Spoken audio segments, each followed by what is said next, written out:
Alright, hello again to anyone watching these Kaijudo videos. Today, bringing the recap for, Kaijudo number 8 that was held on the Rangers Dojo Discord group by myself, I guess. So this time around, we had 8 players. Just kept it simple with the 3 rounds of Swiss. Probably not the best tournament structure, but it just makes it a little bit easy.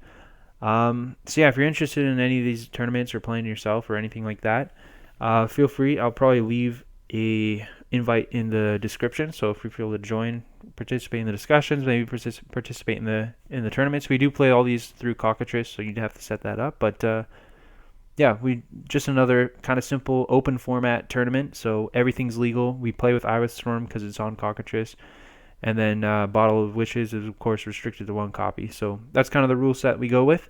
So yeah, as for the decks and the players, I ended up being lucky enough to go 3-0 and take down this tournament as well. I brought Monolite, which is a deck pretty much 1 card off the list that I brought several tournaments ago. It was probably, I think, my worst tournament result so far, where I went 1-2 with Monolite, and I kind of wanted to redeem myself. So kind of going in, it was sort of the deck that I had wanted to play. So I ended up going with that. I think I was able to kind of guess what everyone was playing as well. I think I had a pretty good read on everyone. Like I kind of knew, I had a feeling that Louis would bring Fire Dark Light mid range for one, um, because I think he had shared a picture of the deck that he had been working on in the Discord. I think it was a while before the tournament, but I just had a suspicion that that would be the deck that he'd go with and try out this time, because usually he plays a different deck every tournament. So that was kind of what I figured he was had kind of next in the chamber. So I kind of guessed that, and that was like probably the most concerning matchup in my kind of theorization of what everyone was bringing. So I was really hoping to dodge that matchup, which I was lucky enough to do, because I think that matchup is really difficult. I definitely guessed that Dark Center would kind of return to Taksha with some updates, which is what he did as well, similar to the deck that he brought a couple tournaments ago. Ended up having a pretty solid performance there, and another solid performance here with Taksha. Yeah, just like pretty solid deck. I think one of the cooler decks that's just seen play in these tournaments so far. Just a new kind of archetype that I think has a pretty strong role in the format. Then I definitely had a almost certainty that Luxby, if he was going to play, was going to bring Mono Nature, so I was pretty confident in that, and ended up being right about it. Andros is always probably the biggest wild card, just because he kind of plays anything. Like sometimes it's brews, like he brought this tournament. Other times he brings just good stuff, like whether it's like Lightwater Dark or Lightwater Nature Tempo variants. Maybe it's like Rush or Dragons, that kind of stuff.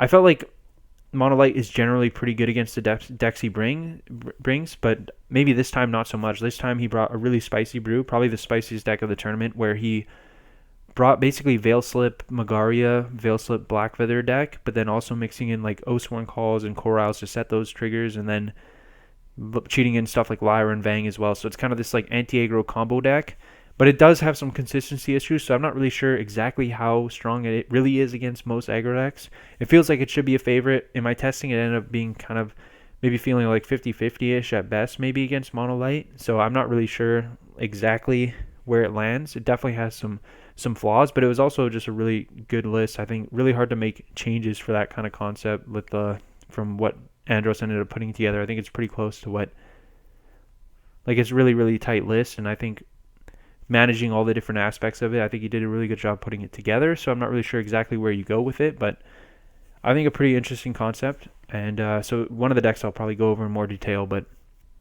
I did manage to play against Andros and take down that match in a kind of tight fashion.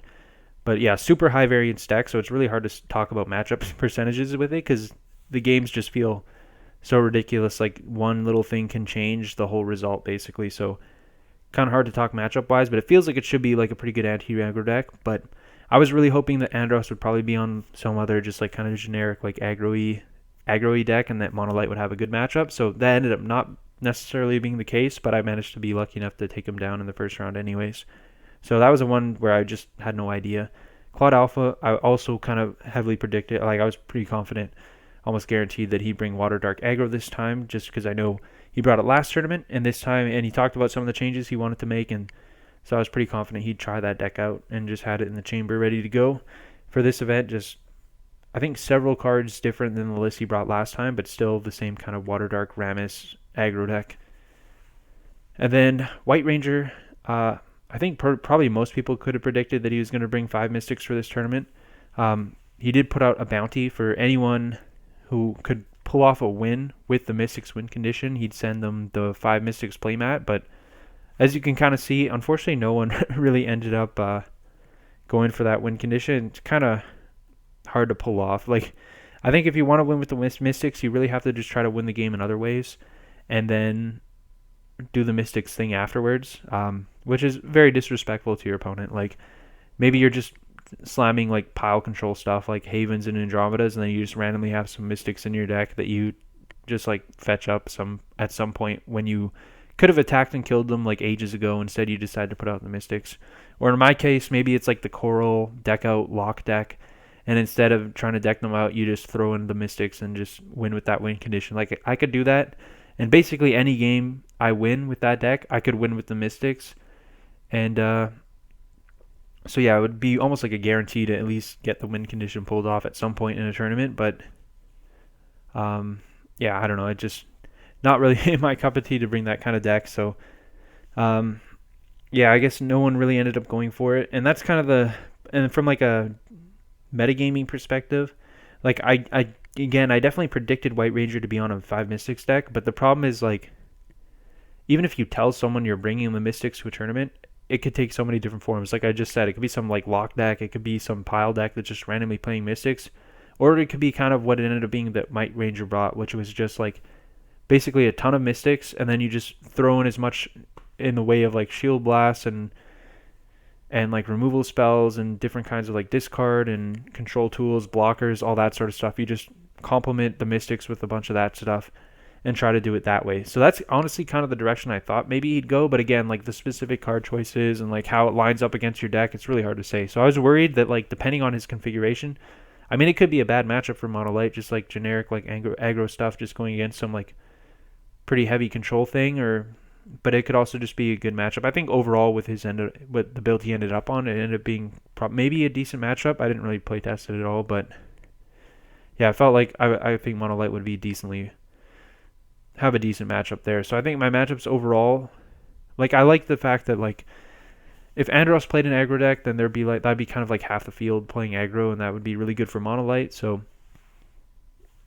I was kind of happy enough with where Mono Light was positioned, and like I said, I kind of wanted to play Mono Light from the get-go just because I wanted to kind of redeem the performance I had last time with the deck. But yeah, I guess the last deck was Gareth bringing Mono Dark, and we ended up playing in the finals. But basically, I just sent him a Mono Dark list because it was the only real deck that I had been kind of working on the week before the tournament. I asked Gareth if he wanted to play. He said yeah.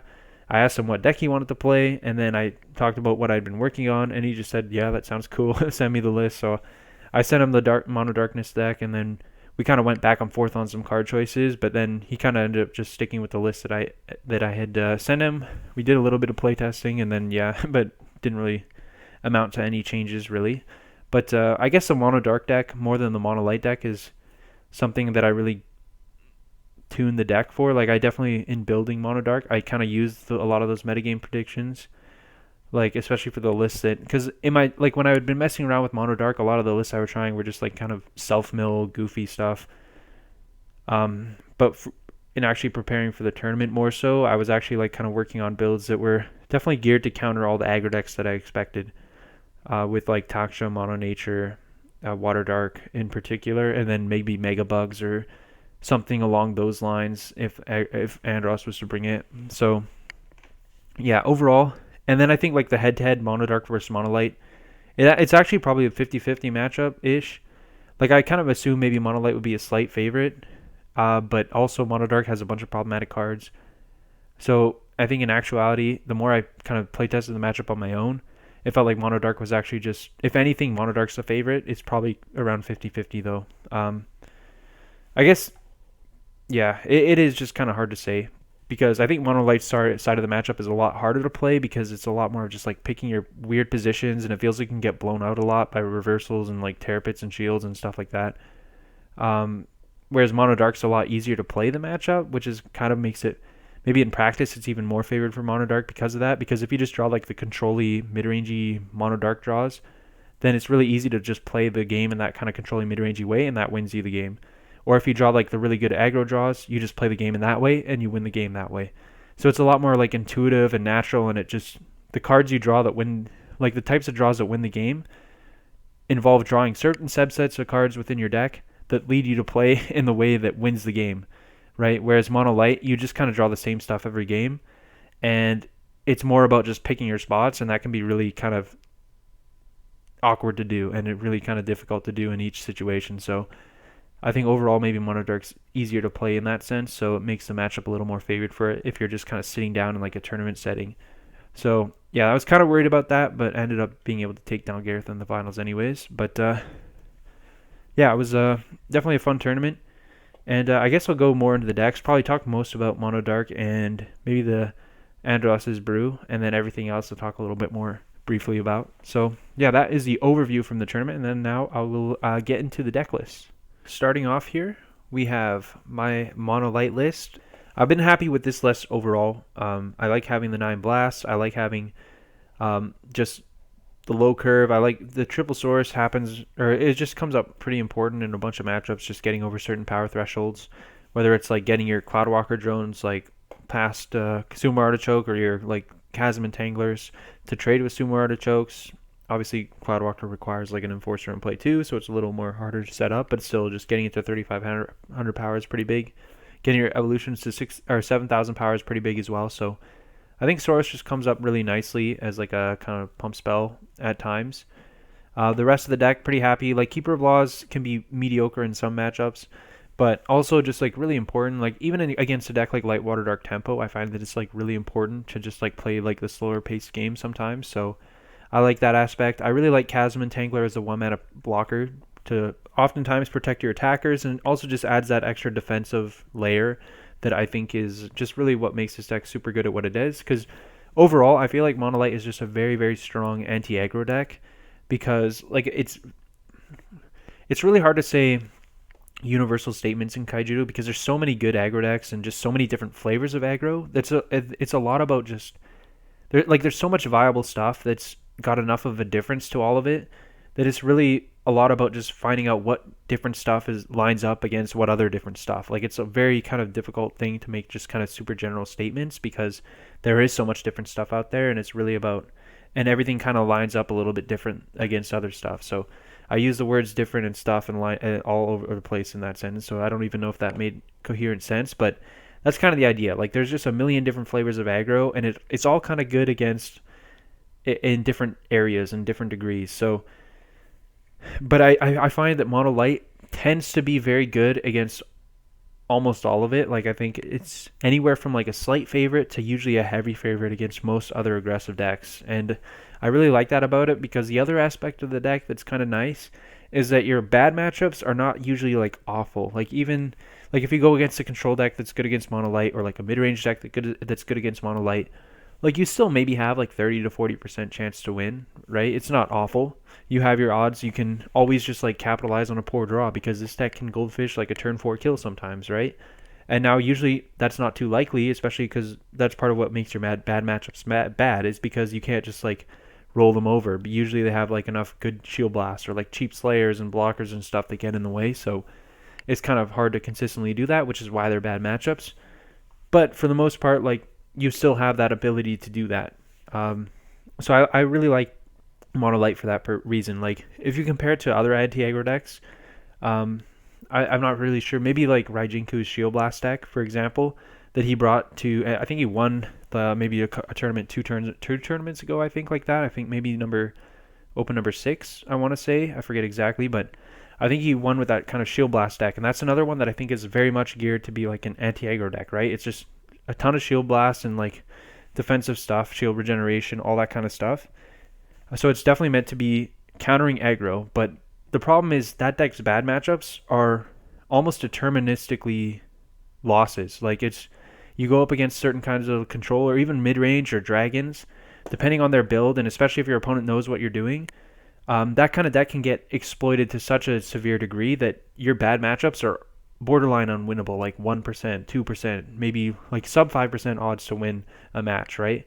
So it's just really, really, like obviously you could tune that deck and make some changes. Like I've only have experience playing with specifically Raijinku's list in that case, right? So you could definitely tune it, but then tuning that kind of deck towards those other slow matchups is obviously coming at the cost of like what the deck is designed to do in the first place, which is counter aggro, right? So there's always that kind of balance there. And again, like your matchups against those other decks are always going to be pretty bad, right?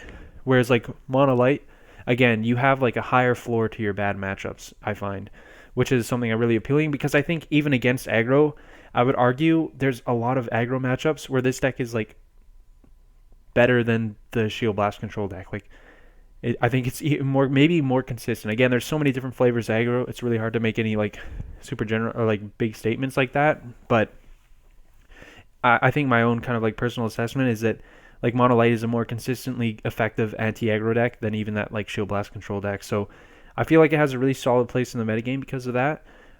So again, I'm pretty happy with the deck list overall.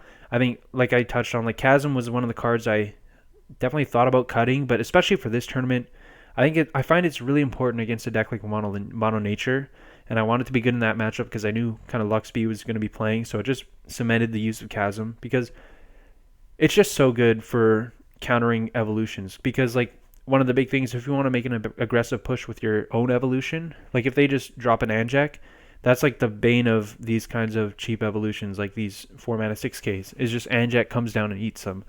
But the weakness of Mono Nature is it really doesn't have interaction outside of just using its evolutions to brute force your stuff down. Obviously, there's Boulder Fist, but that's an 8-drop, so a lot of the game just revolves around Mono Light needs to make a push at some point to get underneath Boulder Fist. So you almost discount it in that sense, right? So they're needing to use their Ajax to stay alive to attack into your board.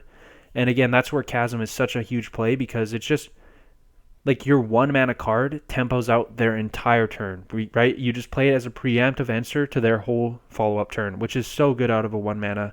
It's basically just a 1-mana preemptive removal spell. And it only buys you that one turn, but that's often all you need. So I think it's those kinds of cards are super effective against at least like the kind of stock Mono Natures, like the ones basically that are either Brian Jessing's deck that he used to win the championship or those that are very derivative of that list. Like Chasm is just very good because they have no cards that remove it from the board outside of like Boulder Fist itself, right? So like it's basically just Boulder Fist playing like an Anjac or some other evolution, like an instant evolution or just evolving something into a big thing.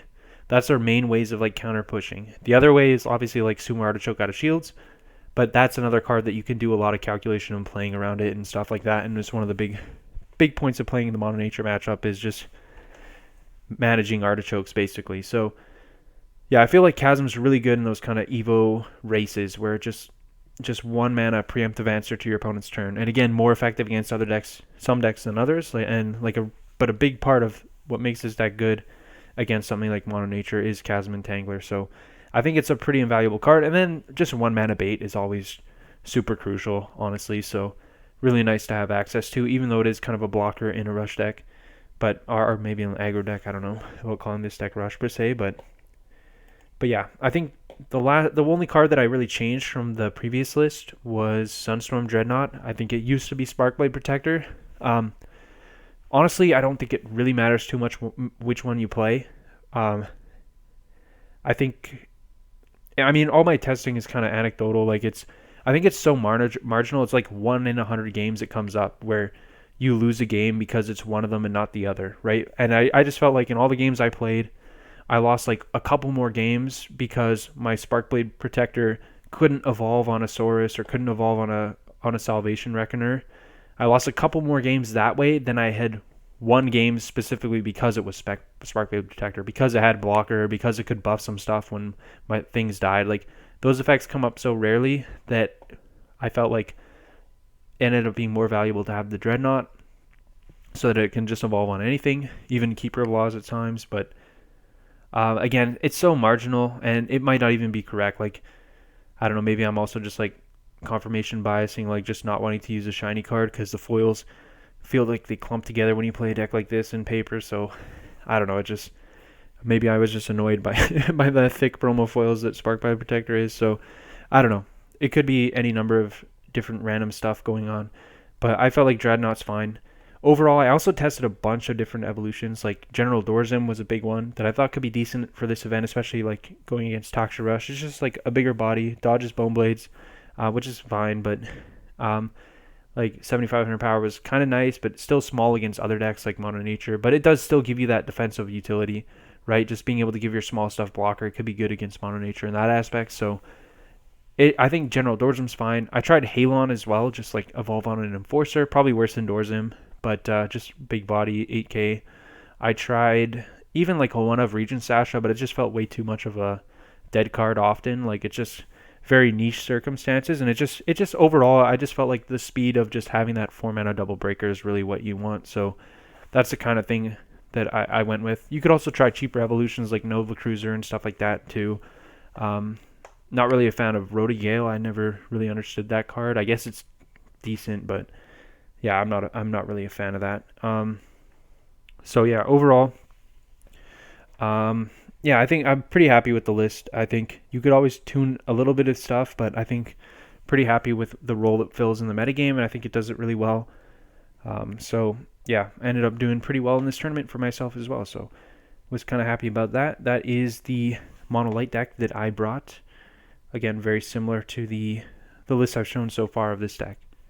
So this is the Mono Dark aggro deck, I guess, is what you'd call it, that Gareth used to get second place. So again, this list, I was working on Mono Dark variants kind of leading up to the event. I ended up sending this list to Gareth, and we played a few test matches. We talked about some of the card choices that were kind of questionable, maybe some of the stuff that wasn't great.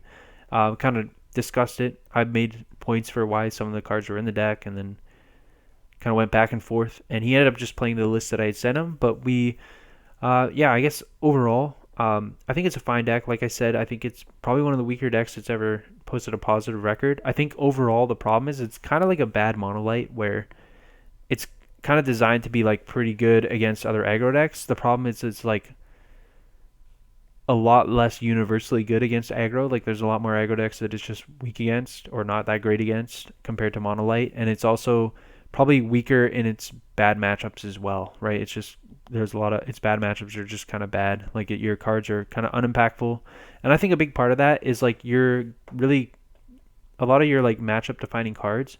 They can be stuff like Gloom Hollow, like Screeching, even Attic Reaper. Like these are all powerful cards in certain spots, but they're also like kind of inconsistent in what they're good against. Like there's a lot of matchups where like Screeching and Medusa are just very slow cards and not really good at all. There's a lot of matchups where Attic Reaper, I mean, going second is often like kind of really medium, and then in other matchups, like it's really, really good and kind of universally good. Other matchups, it's like mostly good going first. Gloom Hollow is another card. It's kind of slow, generally good against aggro, but kind of has some problems being slow as like a 3-drop. And then obviously the high 1-drop count, like your 1-drops can just kind of be generally like Marrow Ooze and Gigabolver can be kind of inconsistent cards. Skeleton Shoulder is just there as like a cheap blocker bait, kind of similar to points that I can make about Chasm Entangler, but also just like cheap bait for Attic Reaper and stuff like that. So I don't know. I think overall it just functions kind of as like a bad Monolite, but also is a lot more fun to play than Monolite. So I guess that's the merit it has going for it. But yeah, it's just meant to be super low curve. Taking advantage of really powerful 2-drops, Time Lost Phantom, and Scavenging Compare being really good in this deck.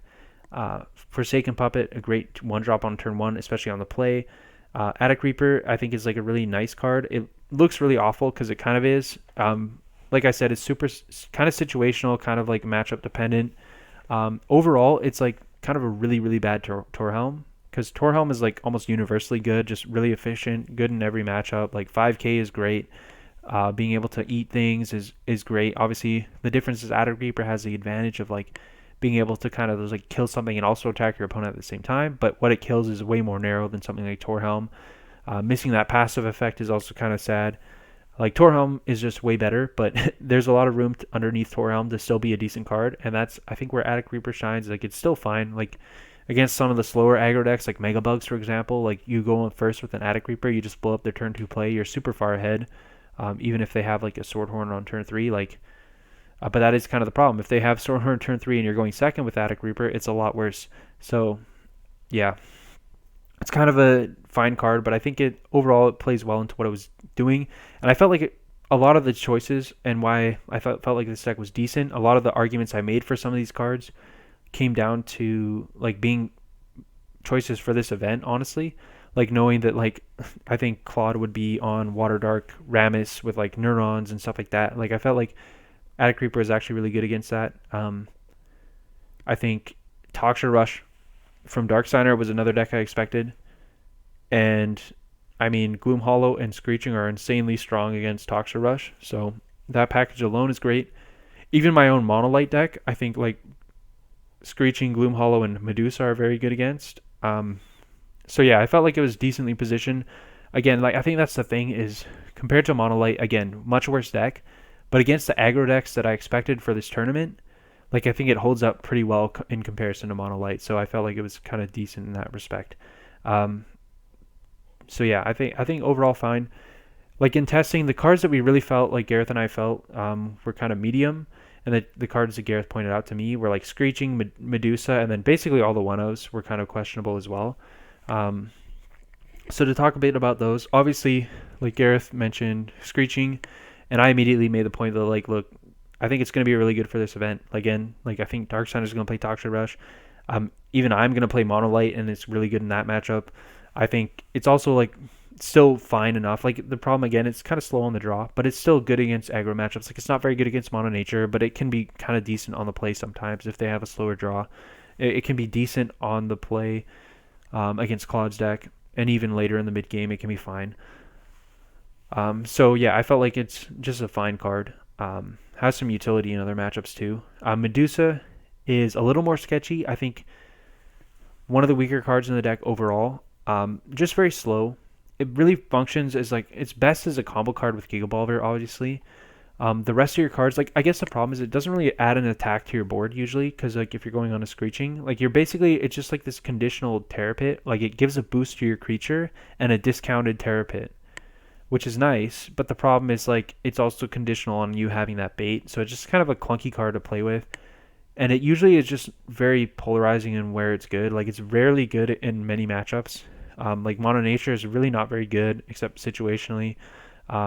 Honestly, it's not very good against a lot of controls. It's just kind of a clunky card.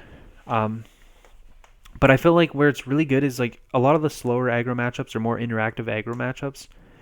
Like Medusa is just really, really good. And a card, it feels like it is almost necessary to play as just like against Rammus, against Monolite in particular. I felt like the card was really kind of necessary as like a reversal option. Like you just kind of need that like capability in your deck, because like one of the ways is that like if your opponent has like a slightly advantaged board state and they make a push against you to try to get offensive and close the game out, like having bait Medusa is just like the biggest blowout. And just having that aspect in your deck, I felt like was really important to give yourself like the ability to flip the switch and reverse things. Like Attic Reaper can do it to an extent, especially against smaller creatures, but like having Medusa just takes it to a next level. Especially when you pair it with Bone Blades, it makes it really easy to like, or really difficult to attack into this deck. But again, the problem is like it's kind of inconsistent because it's really a pair with Gigabolver. I think it'd be really insanely strong if like just one extra of like if like Skeleton Soldier was a Chimera or something, or Mare Ooze, like it'd be really, really strong. But with just Gigabolver, it's kind of awkward. Because again, like the rest of your bait, like you really don't want to have to evolve. Like 7 mana is a lot to ask already to instant evolution on a Scavenging, but the rest of your cards you're really not adding attackers, so it's kind of medium. But I think overall, I felt like it added a necessary aspect to the deck, but still maybe a card you don't really want at 3. The rest of the cards, the 1-ofs, I mean, Mesmerize, I honestly argued to cut it and play a Joko, just adding an extra Shield Blast card that pairs well with Time Loss. But Gareth wanted to keep the Mesmerize to his credit, so I don't know. I felt like it was kind of a random inclusion as just like a 1-of. It helps against dragons, I guess, but maybe if you really care about dragons, you would probably want to go harder than just one Mesmerize. And then the Suite of Evolutions. Honestly, I feel like if Darkness just had like a Sunstorm Dreadnought, like a vanilla 4 for 6, I would probably play that just for the efficiency, the speed of it. But unfortunately, Darkness doesn't have that in generic evolution. So these are kind of like just a suite of 1-of evolutions to try out.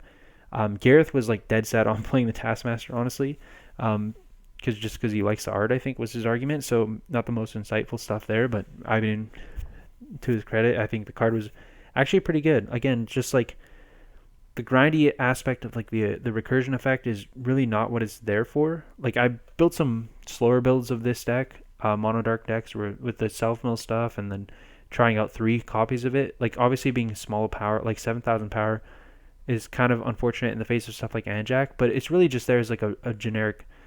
Like again, it's like the twin cannon thing. You just want the instant evolution, right? You just want to evolve on, or like yeah, twin cannon being the dual masters card, of course, not Kaijudo. You want to be able to play like the instant evolution, just add 2 breaks to your board, or even just evolve on a skeleton soldiers that's already in play. Just add 2 breaks to your board. It's really important to have that extra damage. Came up a lot in like the mono nature matchup, for example, just having that burst.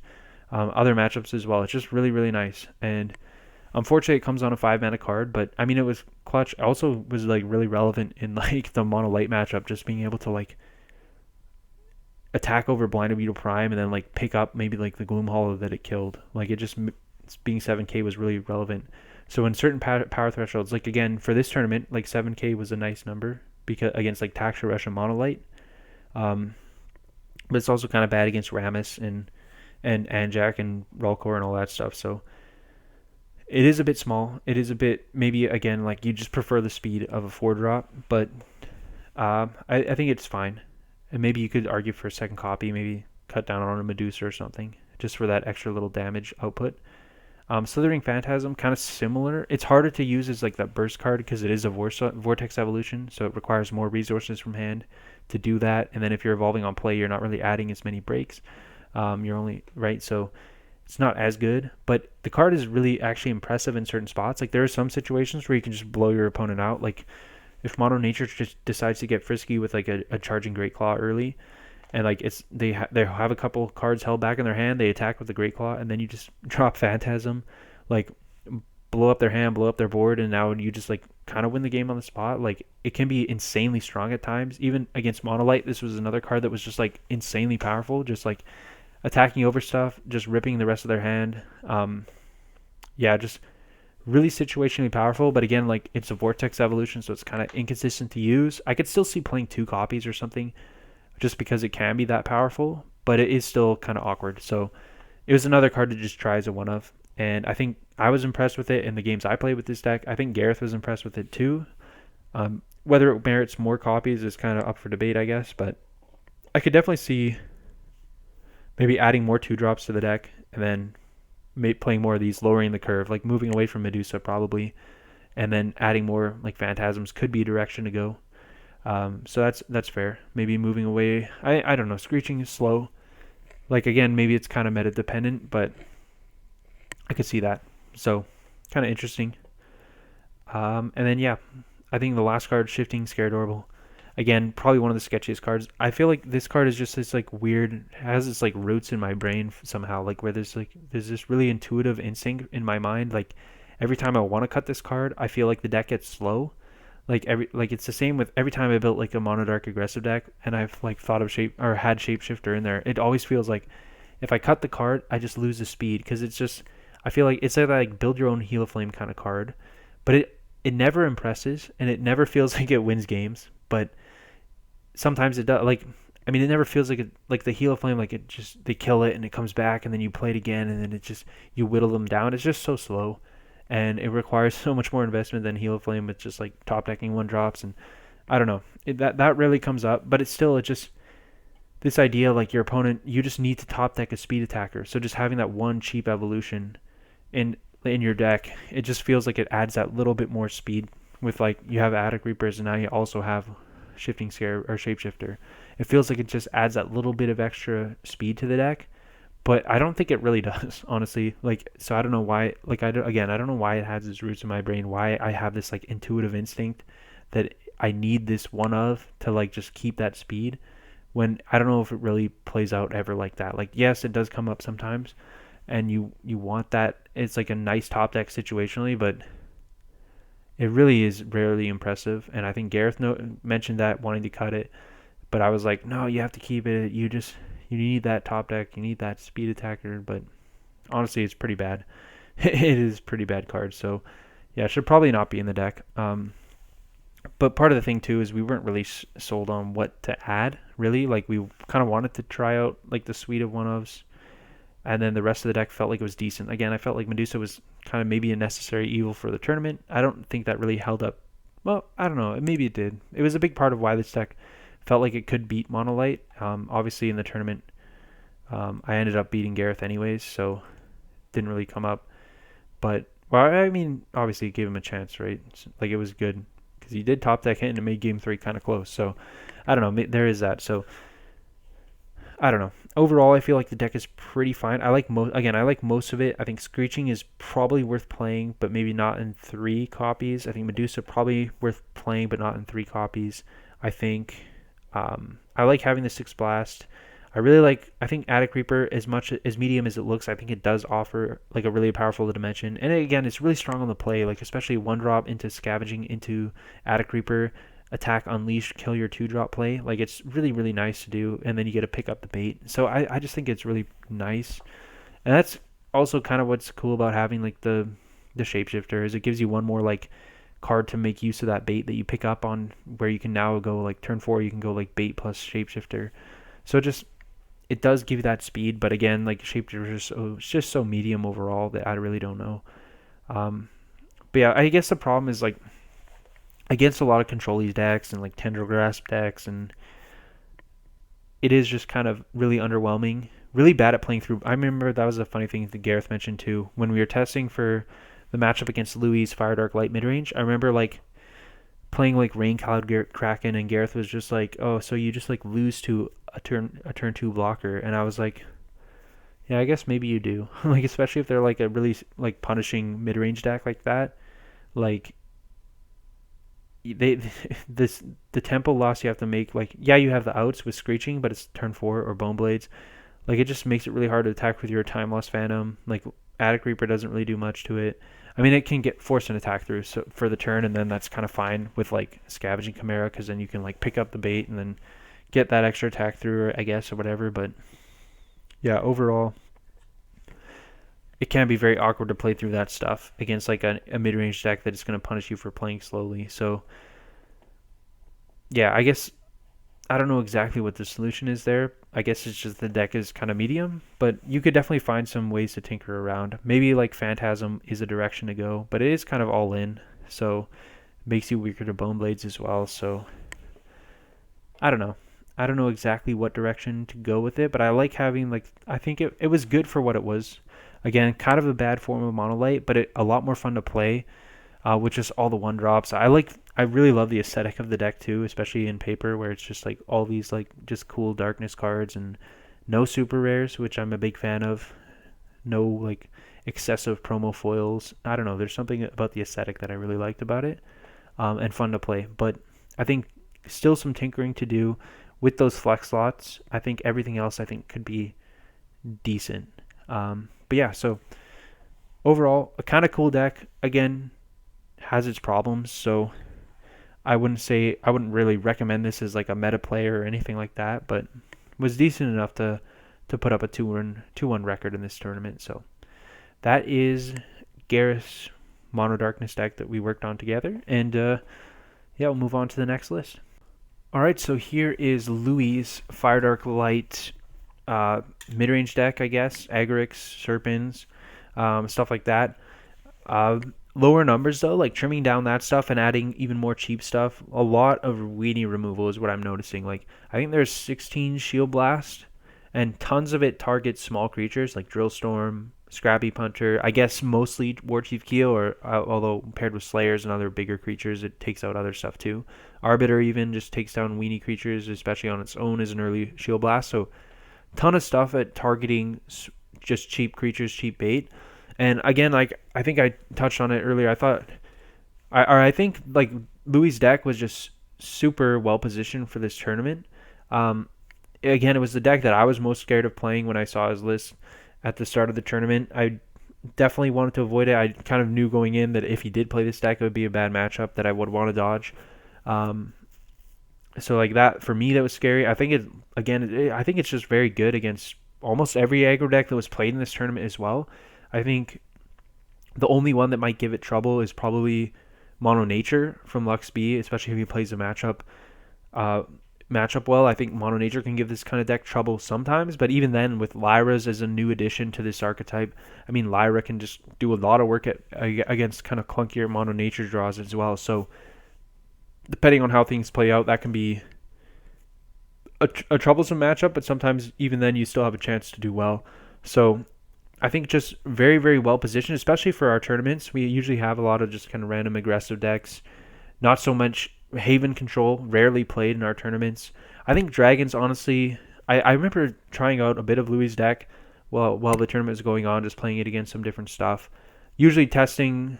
I played some test matches with Gareth to prepare for his matchup in round one against Louis' deck, but I also just had the deck built and played it a little bit myself, just in some other stuff.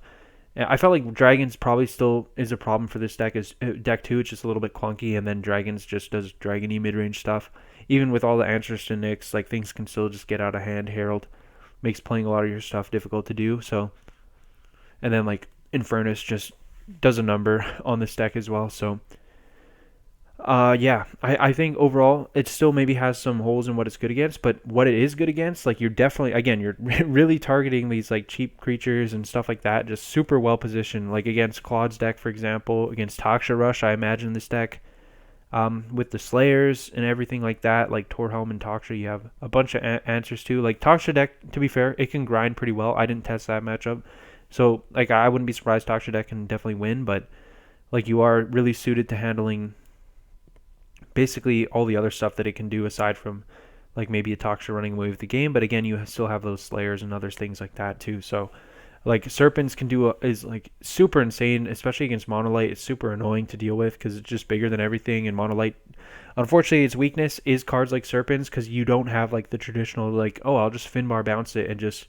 embarrass the crap out of Serpents. Unfortunately, you just don't have access to those tools. Everything is like tap removal or just like attack through your stuff. And if you're not just winning the game that turn, very often like Serpents, it just clears your evolution, or like they can trade in a bunch of stuff, trade in their Slayers, get a bunch of shields. It's just very, very annoying to deal with. Very problematic. So I think, again, just very well positioned in this tournament. I don't know exactly on the list itself. I don't know, like Scrap Heap Hunter I'm not always the biggest fan of, but it does its thing, it does its job. Pairs well, gives you something to use your Chronax with. I generally really like Chronax. I would like to maybe see 3 copies, but at the same time, when you're playing all these multi-saves, like you kind of want to avoid that. Maybe you could slim down the deck a little bit, but at the same time, like, I don't know, it just feels like a really solid build, like maybe third Mesmerize, but overall, it's really hard to build these decks too because there's so many different options. Like, you can go, as Louis did, like heavy on the Blinder Beetle Prime package with a bunch of Enforcers. Other lists, you could forgo Prime. You could play stuff like Spire Puppet. If you're using Eye of the Storm, which obviously Louis I don't think really plays. He usually plays the decks that he has built in real life. Same with Darksigner as well. And usually myself too. I don't really, honestly, I don't play too much with Eye of the Storm when I really should be, but yeah, so like cards like Vang and even Cloudworm, like those cards could be options for this deck if you do choose to play with Eye of the Storm. And I think they're really powerful options. So there's just so many different cards that you can play in this deck that it's really, really hard to kind of like piece together the right mix of stuff. And like there's just so many different options. It's a lot about what you're targeting. And again, like it seems pretty clear what Louis is going after, and I think it does a really good job of that. And yeah, I think his list, again, I thought it was probably maybe the best positioned deck in the tournament. I don't really think there were too many bad matchups. Like I was really unsure about his matchup against Andros' deck, but they ended up playing and Louis won that matchup, I think 2-0. So I guess whatever it was, maybe it wasn't too bad of a matchup. But so like if that was a good matchup, I don't see him having too much trouble against the 5 Mystic deck either. So I'm pretty sure like he was basically good against everything except maybe Mono Nature, and even then he could be good against it. But unfortunately, he just had a really, really rough loss to Gareth in round 1. Like I think really I would say that was maybe like a 90-10 matchup. Like I remember testing a little bit with Gareth. We played a few matches from either side and just felt like it felt hopeless. It really felt hopeless. Like I think we were kind of like, yeah, you're screwed. Unfortunately, like the takeaway was kind of like Louis has to Rick on hand, like he has to just draw awful, and then on top of that, he needs to have a terrible shield zone, but he's playing like 16 shield blasts, so how likely is that really to be the case? Even if you get lucky and it happens one game out of in a match, you need to win 2 games. So like chances are you get lucky one game and then get smoked the other two. But unfortunately for Louis, Gareth kind of got lucky 2 games out of 3 and was able to take a really take a match off Louis when I think it was kind of maybe undeserved from the deck building perspective. I think that should be a really tough matchup, but yeah, unfortunately for Louis, kind of had things go against him in that first round.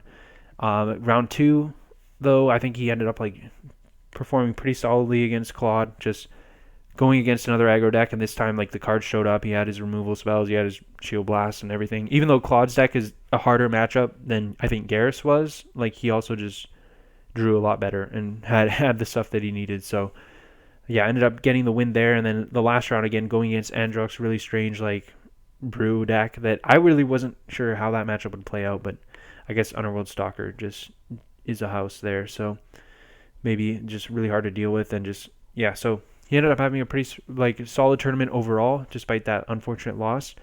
I think yeah, again, just a really solid deck for what it's trying to go after. I think really well positioned for this tournament in particular. Definitely has some weaknesses. It can be a little bit clunky, but just generic. Like just every card is basically just like a good mid-range card, which seems a lot to be kind of what Louis' vibe is all about. So yeah, just a solid deck overall. Again, like I could make some critiques or something about like what cards I would choose personally, but at the same time, like I don't really have too much confidence in what's like optimal or anything like that. I think it's just whatever like mix of cards you think is good against what you're expecting. That's kind of what quintessential mid range is about, especially in Kaijudo, where you're not forced to play like a bunch of stapley stuff or like 4-0s. Like there's definitely good cards and like really strong cards for certain roles. Like if you want an anti-control card, you're gonna have to play Keeper Laws because it's probably the best one for that, right? And then, but maybe you also want to play Iron Will Tree, but then Iron Will Tree is like, but there's so much variation, right? Like Iron Will Tree is like great against discard, another part of maybe your anti-control package, but maybe you don't care that much about it. And then on top of that, like you want to play Blinder Beetle Prime, so you can play Rainclown Kraken instead, right? So I don't know. There's just so many, especially when it comes to mid-range, there's just so many viable options and decent creatures that it's all about like just kind of mixing and matching and trying different stuff, and all of it's like somewhat viable. So there's just tons of different options in how you build things, and kind of hard to really ever come to like a place of feeling like there's an optimal deck list. So yeah, I think a really solid build. So cool to see, and a pretty good showing from Louis this tournament. All right, so this next list we have here is Darkseider's Fire Dark Taxa Rush. Again, this list, he brought it a few tournaments ago. The big difference is, though, he cut, I think, the one of Blaze Helix was just in there as a call-out to Claude's Panopter deck at the time. Cut that for a fourth kind of fast attack with Heliflame. And then the other change was making room for Mesmerize, which was definitely a card he had in his initial list. Cut it to try experimenting with some Shield Blast. I think he was trying Sinister Scheme. I think Scheme is just overall kind of medium.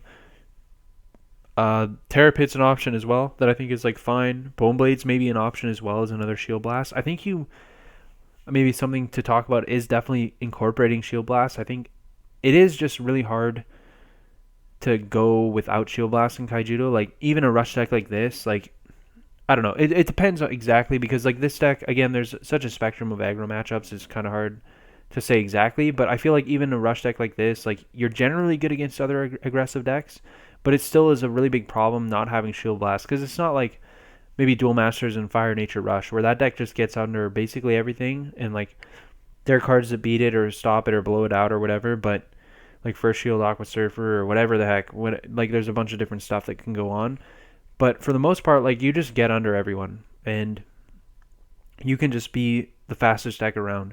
Whereas like Kaijudo, even like the rush decks, they're not that efficient, they're not that fast. And a lot of the time, it does come down to having something like a Storm Spark, just as that extra bit of reach. Like you just need that extra like kind of tap all effect to give you one extra turn of like just getting through to their shields. Like I think just having that Shield Blast is kind of needed to race at times, because otherwise, like I find like playing against this talk show list, like it's just a little too easy to just defend yourself just enough and then find a lethal shot. It's a little too easy to do that, so you just need some shield blast to win you some percentage of those games, I find. Because again, this deck is also like Dark Center jokingly calls it like toxic control, and like at times you do want to take that kind of defensive approach where you just manage your opponent's board with your super powerful cheap evolutions like Torhelm and Toxia, and then also like Mesmerize and stuff like that. And Stalkers can also just let you play this like weird grindy game. So when you have all those aspects, like having Shield Blast just is another complement to that. But it is hard to make room. Like I think Mesmerize very strong, especially against like dragons. It's a big part of like combating oath dragons in particular because you have to break the shields, and just being able to mesmerize to like break up their kind of combo aspect, whether it's like taking the big dragon that might be the target for Herald or like taking the Oathsworn target itself, right? Like something like that. Like you just having mesmerize just makes it a really good matchup overall against like oath dragons, because like Torhelm Toxia is already super great, but adding Mesmerize in addition just blows out the matchup, I think. Wildfire Valkyrie is another like really big problem for Oath Dragons as well. Like if you get out ahead early damage with these evolutions, even if they like have to trade off or something or find some way to do that, like Wildfire Valkyrie is just this really hard to deal with reach card. So yeah, I think generally very very strong against Oath Dragons, which is one of the big like selling points of this deck for me. I think other dragon variants might give it a little bit of harder time, like if they're playing like the more defensive, like 4-color versions with like Striders and like Darkness Shield Blast in particular, like Boneblade's Terror Pit, like the more controlling dragon decks. But those are a bit older school. I don't know, like they have rarely seen play. I think Louis played it once. Most of the lists of dragons that we see play in these tournaments are just the Oath builds, and again, I think this deck's very good there. So yeah, I think it has a lot of merit there. And again, it still is very good at getting under other aggressive decks because Taxxa and Torhelm are just such like offensive and defense, and like while also being like defensive cards, they're just very, very powerful. So those cards are really the core of this deck, and just very efficient, effective build. I think Stalker, like maybe you could trim on Stalkers, but it's also like a really cool card just to give you a little bit of grinding potential too, and it gives you a mana sink too when you get like Tendril Grasped or whatever, which does a really good job dealing with these Vortex evolutions and stuff like that. But then it gives you a bunch of mana to play with, which is where like cards like Valkyrie and Underworld Stalker can come into play and just let you make use of that extra mana. So that's kind of a nice dimension to the deck. But I don't know, when talking to Dark Signer, one of the things we talked about was those Shield Blasts. I think I had I like jokingly talked about just playing like a 1-0 Storm Spark in like the Helo Flame slot, and then but I don't know, maybe that's even fine to do. And then I think Dark Center even mentioned like just playing 3 Storm Spark in the deck straight up. And then he mentioned cutting Jet Flame just because it's like the only, or like the non-attacking 1-drop. Like obviously Sludgebot can't attack either, but it also has a Protector ability which makes it valuable. So Jet Flame's kind of like the worst 1-drop, but it does evolve into Torhelm. But the problem is you can't really target the Darkness 1-drops either because like you need the Darkness mana. So it's kind of hard to balance, so maybe you have to cut Jet Flame. I was thinking maybe even just cut Mischievous Fire Chick, and then but like there are some really nice draws with Fire Chick, like where you have like 1-drop on turn 1, turn 2 you have Fire Chick, and then turn 3 you can go like 1-drop evolve into Taxxa. And I think if you're going second, then you have an extra card in hand, and that lets you like kind of get up to 2 different discards that same turn, so you can just kind of gun down a bunch of stuff. But the problem is like not many decks are really gonna have that many 1Ks. Like it's like kind of specific, or like it does let you gun down like 2K creatures though, right? So if your opponent just plays like, I don't know, like a Jarbala Hatchery or something on turn 3 and they have nothing else going on, then on like your turn 3 when you play Taxxa, you get to kill the Jarbala Hatchery with those 2 attacks. So I don't know, it can do stuff. It also comes up very nicely against Gloom Hollow with Mischievous Fire Chick, because otherwise like Gloom Hollow just walls your evolutions, which is a really big problem. So you obviously the best case is Ember Eye to deal with that, but like Fire Chick, because Fire Chick in that case, like Gloom Hollow is still getting to block something, but it does give you outs to just get a little bit higher on your Taxxa triggers. But I don't know, maybe you could forgo it. I think another card we talked about was Gloom Tomb, just giving you the ability to find and dig for Taxxa, and then a lot of your cards are cheap. So like Gloom Tomb just gives you that ability to kind of, especially in the mid game, like just mill yourself, pick up a Taxxa, maybe play it right away, or pick up a Torhelm, right? So it just helps you find the cards that really make the deck work. I don't know.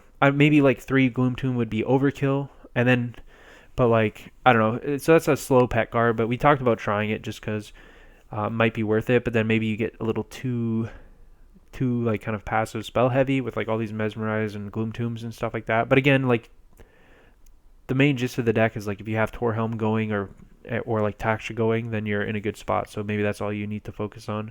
But it could still be just like a nice one or two of, as well. But also gives you the ability to just mill into Underworld Stalker, which just in some games when you're on that toxic control kind of control route, it just gives you that like extra gas, extra juice. It kind of like turns into like a 2-for-1.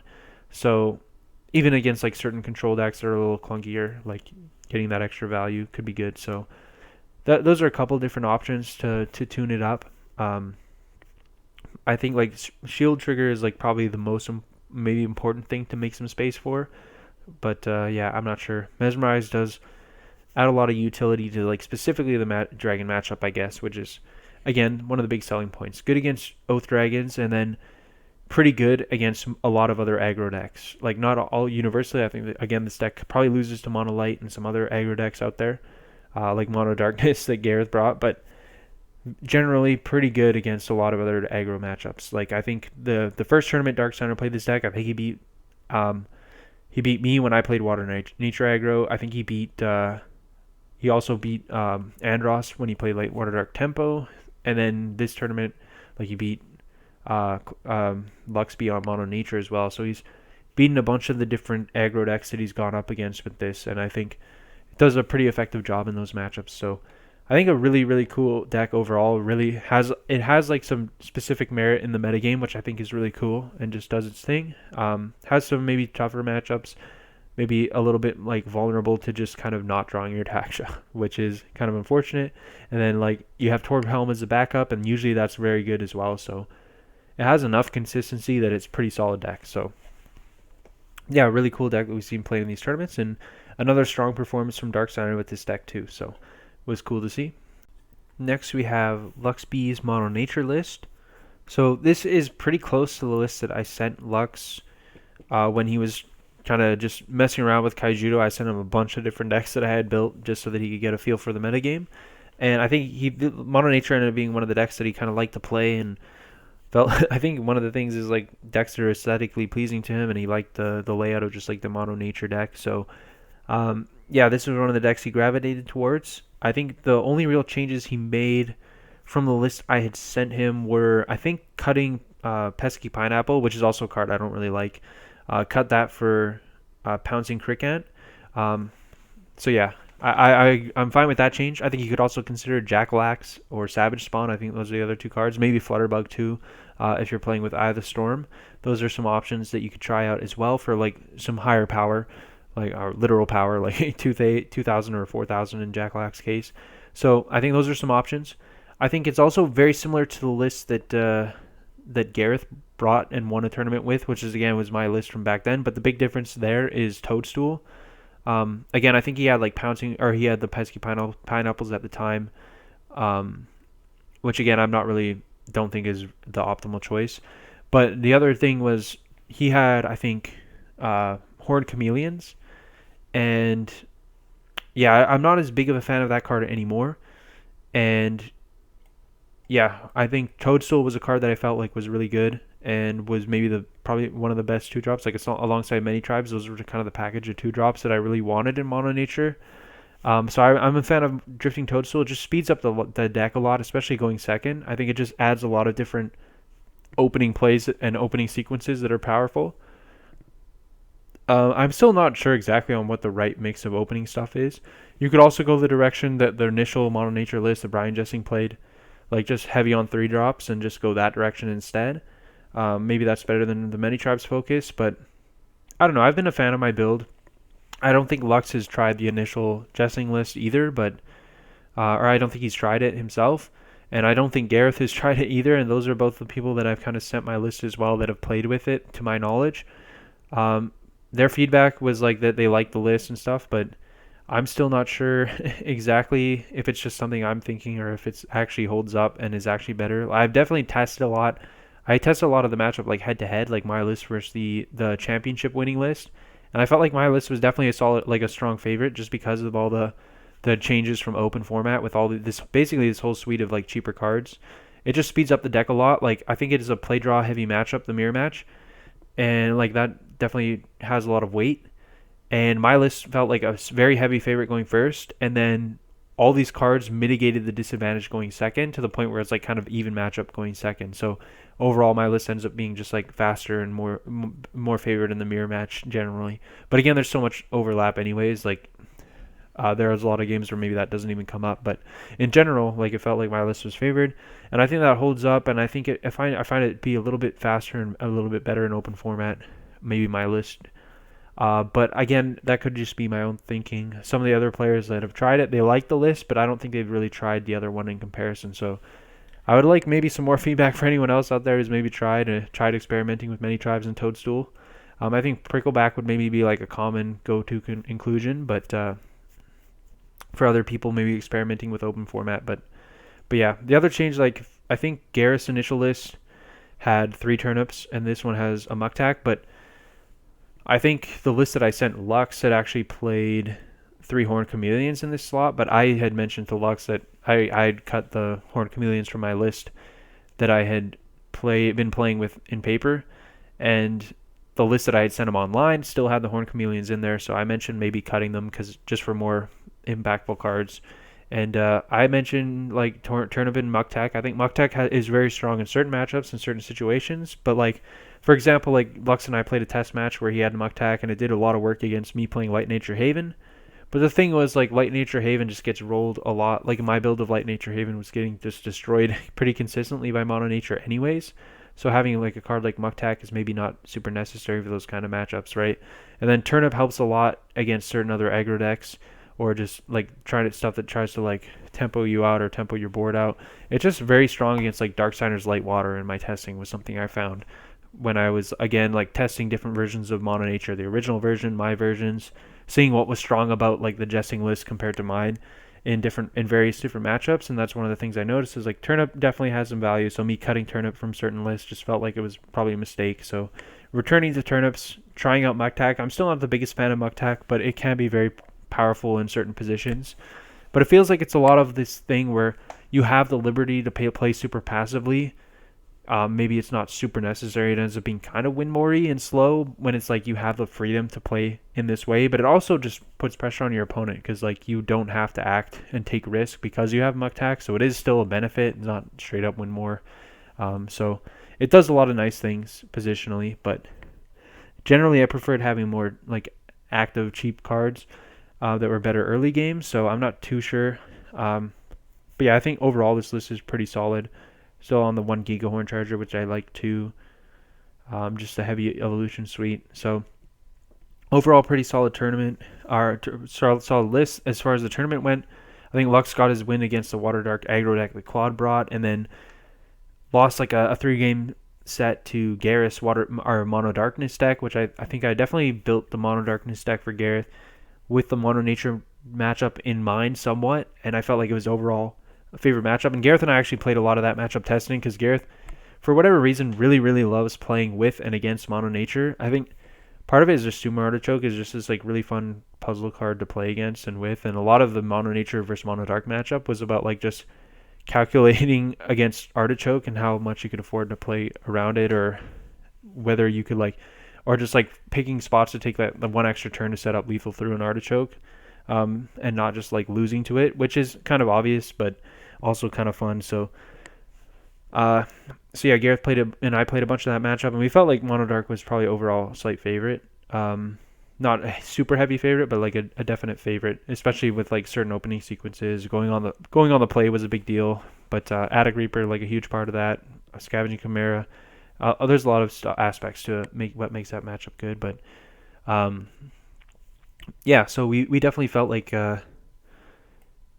we kind of liked that matchup, and then so like yeah, unfortunately Lux ended up losing that one, and then round 3 ended up losing to Darksiders Toxic Rush. I didn't want to get to see the footage from that game at all, so I don't really know how it played out, but when you are like leaning super hard on all these 1K creatures, when you don't have like the Jackalaxes and Savage Spawns that like, and like Daunting Shamans that like the Brian Jessing list had, maybe your deck is a little bit weaker to something like Toxtra, for example. And if you can't find your Gigahorn Chargers in particular, it's going to be kind of a rough matchup where, especially if Darkstalker's deck draws well. So again, not sure exactly how that played out, but Toxtra Rush can definitely get under Mono Nature, capitalize on its low defenses. So yeah, so he lost, basically played like 3 different aggro decks, and I guess that's maybe one of the weaknesses of Mono Nature is that, especially against like linear aggro decks, like it's kind of all over the place, like your matchup spread, because there's some linear aggro decks that are kind of clunky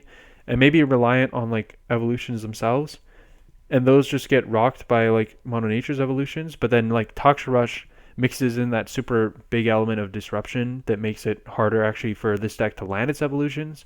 So that makes it a hard matchup. Again, Monolight also just has too many, like a lot of disruptive and defensive tools like Chasm Entangler and Blinder Beetles and stuff like that that can make it difficult to land your evolutions. So like those kinds of Evo disruptive aggro decks, but then there's more linear, just like pure aggression ones that can be like Rush can like sometimes be pretty easy for Mono Nature sometimes, like depending on their list, especially if they don't have like too much defense. If it's just Evos and early stuff, like you just pretty easily handle their board with big creatures and then just set up like a 2-turn lethal. So I don't know, it's just like kind of all over the place. Like Mono Nature, I don't know. It's one of those like super well-rounded decks where it's like it's just kind of decent against everything. It doesn't have too many awful matchups. I don't know. You definitely have bad matchups, but it's always kind of got a shot, and it's very good like as an aggro deck, or like it can play so many different roles just depending on its hand. And I think I find it's like one of the more like fun and rewarding decks to play because it just rewards you for like knowing how to approach each matchup or different sequencing and stuff like that. And it's something I'm still trying to figure out. I feel like Gareth has this like random mastery, or maybe he just like always draws Broodmother off the top, which is probably more accurate. It feels like like Broodmother is usually glued to Gareth's hand, so he loves this deck I think as well. So I think it's a really strong deck, really versatile, and very much better against like a lot of mid-range stuff than basically all the other aggro decks that were brought to this tournament. Like it's just very strong against like mid-range and control usually. So um, offers a lot of flexibility, versatility, and just different ways to play the game. So I'm a fan of this deck overall, and I think a lot of other people are too, and think of it pretty highly. So I don't know. Maybe some of the aggro decks that we see played in these tournaments are a bit problematic for it, though, which I guess came to be true for Lux in his tournament this time around. But yeah, it's still a really strong deck. So this here is probably the spiciest deck of this tournament. So this is Andross's, I think, self-titled Lightwater Dark Deceptive Bottle, I want to call it. So you have your Bottle of Wishes, you have your Veil Slips, you have your Oathsworn Calls, all super insane shield blasts that can just do some disgusting things, probably like that just like far exceed what you're supposed to be doing at that stage of the game if they're broken early. So obviously the main thing, you have classic combination of Veil Slip Magaria. I think they came out in the same set. So yeah, you just cheat in the Magaria, and then kind of spin the wheel and just hope to mill something huge and drop it out early. So you have the ways to cheese games that way. Then of course you have the combination of Veilslip Blackfeather, which just gives you this insane board sweeper. That is just, again, you compare it to like Absolute Darkness is like a 9-mana card. Obviously it's one-sided, so but in this deck you don't usually have too many creatures out, especially early. So Blackfeather just comes down and like just explodes the board because you just have all these insane high-end stuff. Like so much of the deck is 6,000 power or above, or even 5,000 power and above. So it's just such a strong board wipe. And then it also comes back to your hand if you Veil Slip it in, so that you get to use it a few turns later, which is also just kind of insane. And that just does a great job just getting you up to the late game. So even if you don't have Magaria to cheat stuff in, you can just use these, chain a bunch of board wipes together, manage the board especially well with like Lyras and Vangs too, in the mid game, and then you just get up to your Andromeda, recover some shields, and then you can just like take over the game by just like drawing a bunch of giant cards. And then, of course, Oathsworn Call just gives you another insane shield blast. Just Lyra and Vang just decimate boards early, especially like early Oathsworn Call. It's just, especially with Vang too, like it's just, everything's gone basically. So very brutal to play against if you just break one of these blasts early. So, and then Bottle, of course, just always can just doom bottle things. But Yeah, so I played a bunch of games with this deck too in testing, mostly against Monolite to be fair. Just testing for my round one match against Andros. So I played a bunch of with this deck in that specific matchup.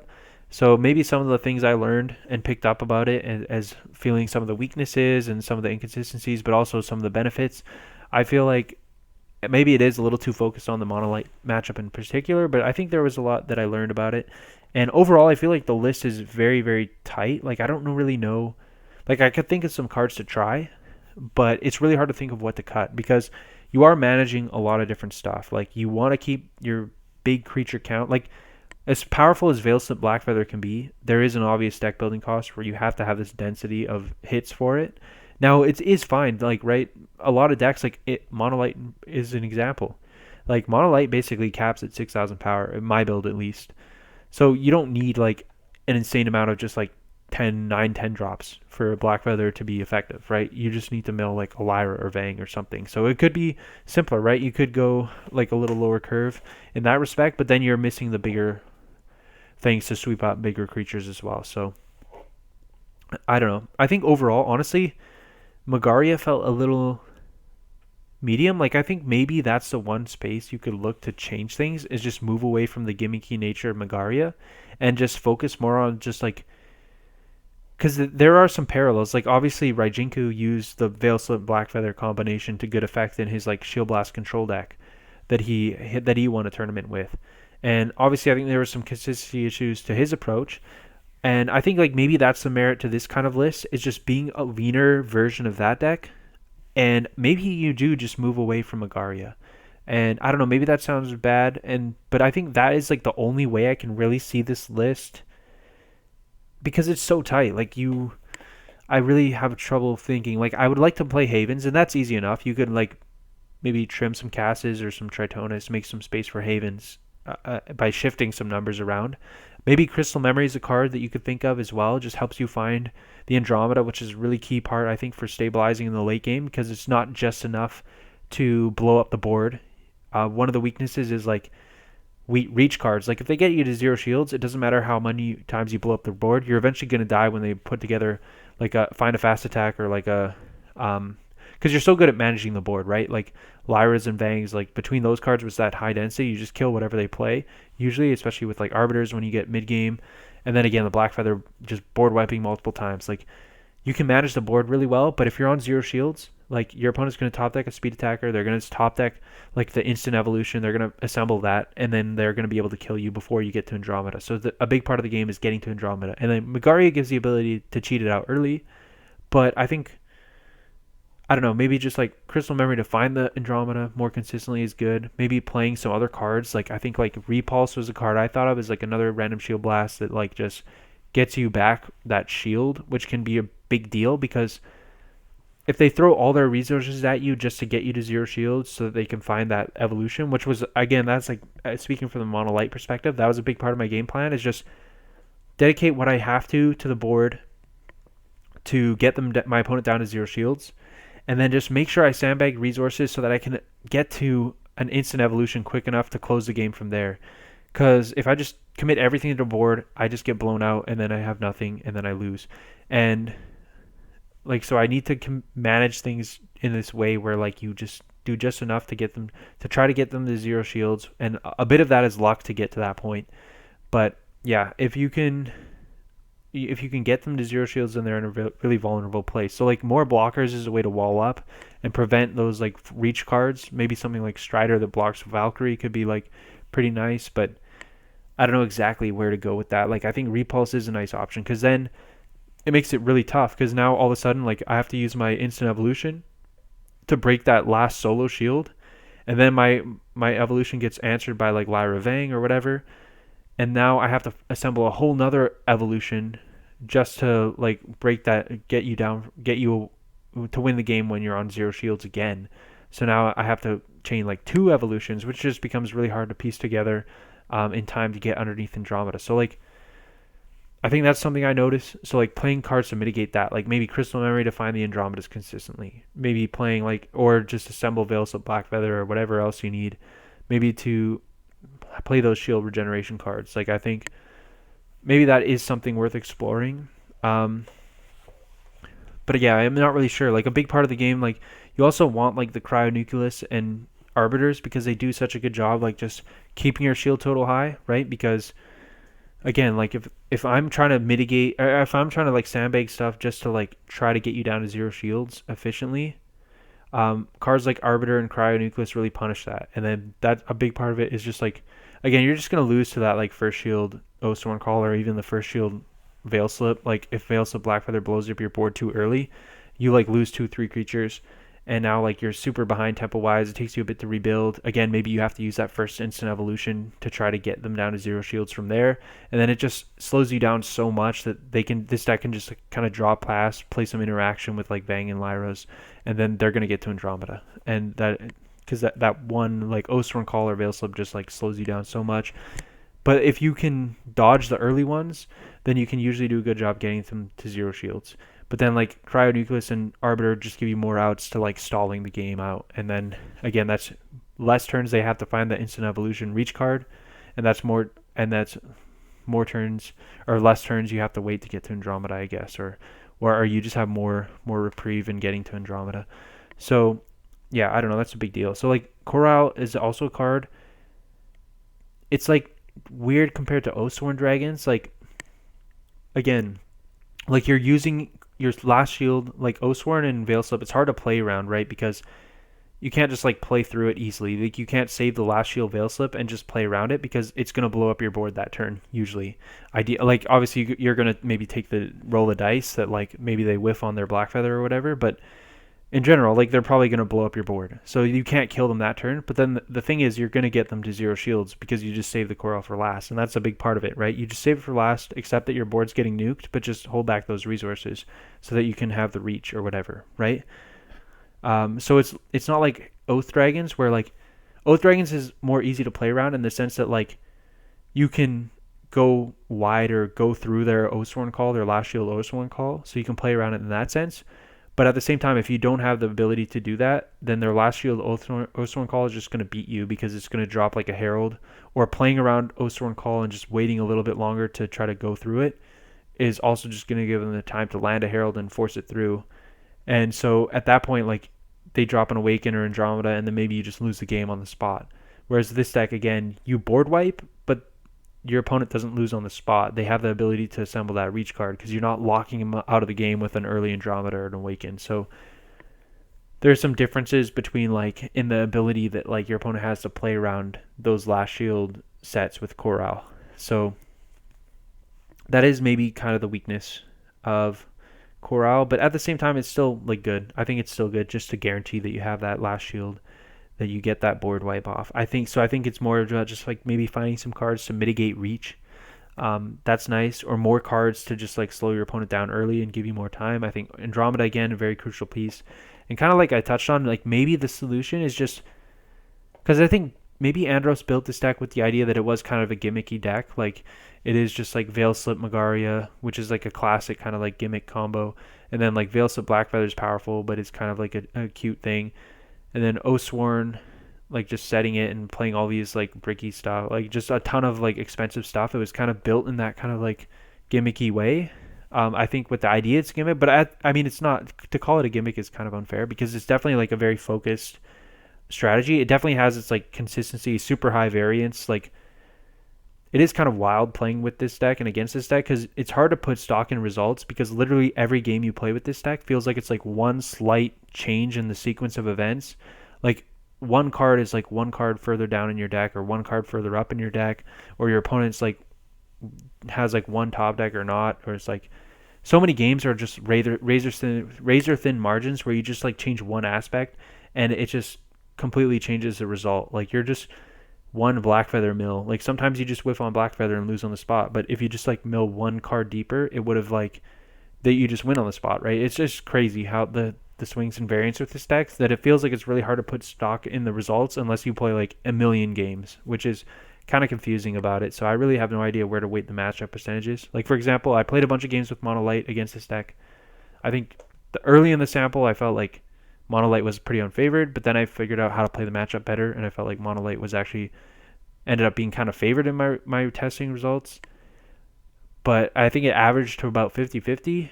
But then if you take the later stage of the sample where like I had figured out how to play it, then it would be kind of favored for mono light. But at the same time, it's like kind of biased results maybe. So I don't know where to put stock in it. And then at the same time as well, again, like there's so much variance in every single game that it's really impossible to say. And it's also kind of tricky to play from the mono light side, whereas like the veil slip side, I mean this deck, I don't know if there's really too much you can do in decisions. Like there's obviously like optimizations and stuff like that, but for the most part, you're just like it's so much of the game is just about like what order your shields show up or like what cards you draw at what time. So I don't know. It is super high variance. So, but I think like if you take a step back from it and you just because it's not super gimmicky. Like it again, it's super focused, and I think the list is really tight. Like you could think about cards to change, but it's really hard to really. I think every card kind of has a purpose, and it's serving to balance. Like you want your enough targets for Oathsworn Call. You want enough good cards to drop with Veil Slip. You want enough like big hits for Black Feather. Like you're trying to manage all these different things. Um, and you want some number of blockers. I think those are good for slowing down your opponent early and stuff like that. Like I think Iron Will Tree, maybe it's not the best blocker to choose. Obviously, I understand it. Anti-discard. But I don't know, maybe you could go with Strider instead. I'm not exactly sure. But it feels like there's, I don't know, not much room to work with. And I think it's like the one aspect I can see is Magaria itself. Like maybe you just say like, actually this isn't a gimmick deck. Like this is like a pretty fine approach, and maybe just like not treating it like a total gimmick, or like not treating it as like some cute deck where I need to like cheat big things into play. Maybe you just like play it as more of like just like a kind of extension or like a progression of like that Raijinku deck where it's like instead of just being like super high density shield blasts, it's just playing these like really powerful high impact shield blasts, and then just finding more ways of like taking advantage of them and guaranteeing that you can survive long enough to land Andromeda or something like that.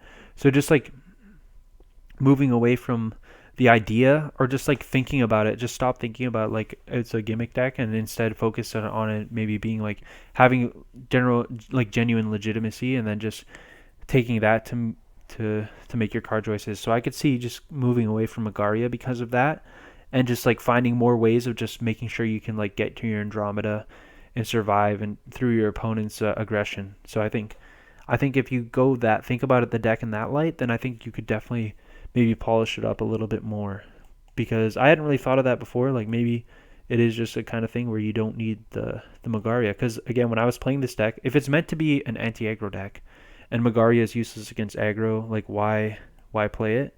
Because it felt like Magaria, I mean, it's not useless. Like it can steal games. You're going to use it when you have the opportunity, and sometimes it'll win you the game. But maybe you could just find something that more consistently addresses the holes. I guess the one caveat is that like Magaria is the card that I guess in theory is supposed to give you your shot against your bad matchups. Like if you're bad against control stuff because you just deck doesn't do much. Like it's just you draw pass for like 5 turns, and then you just like maybe start just trying to go like double break or beatdown with tons of bricks in your deck, I guess. Like that's kind of the idea. And then maybe like just Magaria is the way you just like cheat in an early Tritonus, or if you go Haven, maybe that would be another way to go that direction as well. Is like I feel like Haven's probably better than Cassiopeia in this deck. Honestly, like an early Haven is probably as not always better than cast, but usually better than cast probably. Because the problem with cast is like you tap their board from a turn, but then maybe they bounce it, so it's not like the biggest deal because then cast is never coming back down. So I don't really know, but yeah, I could definitely see like Magaria is maybe the way that you're just trying to cheese wins against slower decks. So cutting it just like throws away all your hope in those matchups. I guess maybe that's a concern. But I think if you're just committed to trying to play this like combo-y like anti-aggro deck, then maybe you do consider cutting it. So I'm not exactly sure. I think it's a really difficult deck to tackle, but I think Andros did a really good job like building the first list, like just basically trying to balance everything. I mean again, I think it's just a super tight list. Like it feels like so many of the slots are kind of forced, and then keeping it 40 cards I kind of like, and then so I just don't think there's really that much wiggle room. Like maybe you could just shift some numbers around a little bit, but I don't know. Like at the end of the day too, I went on that whole diatribe, but I don't even know how much like If you just straight up like cut Megaria for something else, how much does that really change? I don't even know. And it also just makes casting your mid game Vangs less consistent, especially if you're going towards like a water or light card. So maybe you don't just cut Megaria. So I really don't know. But maybe just shifting the perspective. I guess that's the main point, is just shifting the perspective could be helpful instead of just like kind of dismissing it or just thinking about it as like just kind of strictly like a gimmicky deck. Maybe just think about it that it does have some legitimacy, and then just like using that kind of thinking to take a step back and kind of reevaluate every card choice is kind of helpful. So I don't know. That's just my general thoughts. But overall, I think one of the spiciest decks, definitely the spiciest decks in this tournament, one of the spicier decks that we've seen so far. So shout outs to Andros for a really cool build. So here we have Claude's Water Darkness aggro deck. So the update to his version that he played for the first time last tournament. So I think the big changes, Gigazonda, I think basically all these darkness cards here, Gigazonda, Vicious Coffer, and Freakish Test Subject. I think the main change was like cutting Time Lost Phantoms, right? Cutting 2 of those and 1 Baleful Drummer and going towards Gigazanda. I guess the idea is that like Time Lost is bad against control, bad against aggro, good against control. Baleful Drummer is the opposite, good against aggro, bad against control. And then Gigazanda is just the kind of middle of the road vanilla option. I do think like Time Lost is not very good in this deck. Like you just you need the defense. Like you're a little bit slow compared to some of the other aggro decks, especially the ones that are seen in this field in particular. I think you just don't want to be breaking your own shields that much. Like you have draw that comes with Cephalia later, ideally.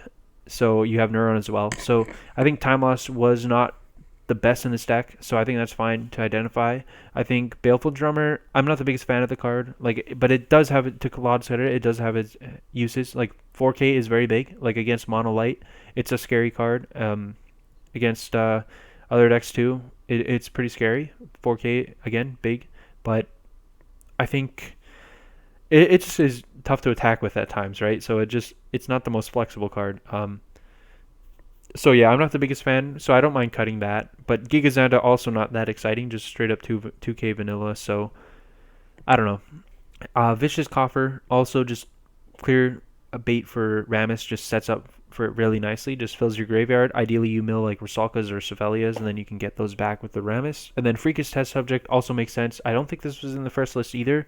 I think he had like Corals, Cyberlord Corals, which did pair better with Time Lost Phantoms at times for some cool combo plays. But I think his Claude's first list was playing like Jokos and Bone Blades, if I remember correctly, or maybe Terrapits and Bone Blades. I forget exactly, but some mix of like I think he was playing more Shield Blast than this. So like Time Lost made more sense, Coral made sense alongside it. But moving away from that and just instead going towards Test Subject, which obviously is like the best bait for Rammus because you can unleash and use both effects at the same time or in the same sequence. So it's really, really nice in that respect. So yeah, really cool there. I think really what really carries this deck though, I think is largely the water, like the generic water stuff, like Rusalka's and then Cephalia Scamp. Like Cephalia Scamp just carries you against like control. That's like your main way of trying to win those matchups. I think Rusalkas are just good against like the clunkier, slower, mid-rangey stuff, and then also gives you like an edge in the aggro matchups as well. Like that's really the most impactful stuff is those 12 cards, I think. And then the Neuron itself, I think Neuron is a solid card. I think it averages out to be really fine, but I think it's a pretty polarized card. Like, it's very good against certain stuff, very weak against others, I think. Like, I know I'm speaking in very general terms, but that's kind of my sense is that it is kind of a polarizing card. But, I mean, that's kind of the cool thing about Kaijudo is that polarization gives purpose to things, right? Because kind of what I was mentioning, there's just such a wide variety of different variations of playable aggro stuff. So much of the game is about figuring out what stuff lines up well against other stuff. And then I think that's really interesting about the game. And then again, so like when things are polarizing, it means they have merit in certain situations. So it gives them purpose. Like there's a purpose to Neuron because you can identify spots where Neuron's going to be really good. So I think that's cool. But I think Neuron still has some issues. Like it is kind of awkward and it can be pretty slow going second in some spots too. So that was kind of my criticism of Neuron. I think it's a fine card overall. So I think it's fine to go that direction. Um, Personally, I'm just not really a fan of Rammus. I've played a lot of games with these decks of Claude's recently so far. I think his first list I played a bunch in testing throughout like preparation for the last tournament when I was like playing my Water Dark Fire Nature control deck. I played a lot of this deck against some different matchups. I played it a lot this time around as well, just testing it against different matchups.